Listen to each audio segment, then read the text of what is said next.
તુવેરની અંદર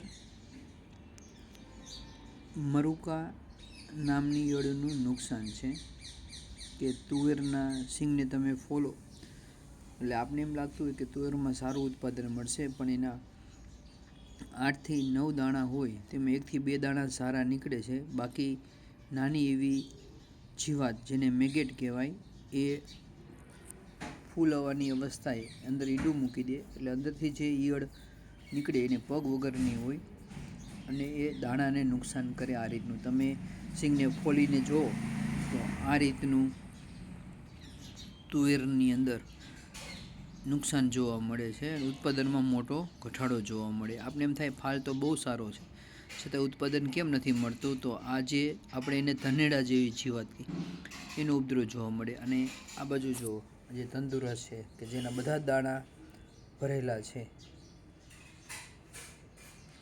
તો આના કંટ્રોલ કરવા માટે ફૂલ આવવાની અવસ્થાએ ધાનુકા કંપનીનું લાનેવો દવા 1 પંપમાં 25 મિલી અથવા મોટર દવા 1 પંપમાં 15 ગ્રામ જો આનો છંટકાવ કરવામાં આવે તો આ મરુકાથી કંટ્રોલ થઈ શકે છે.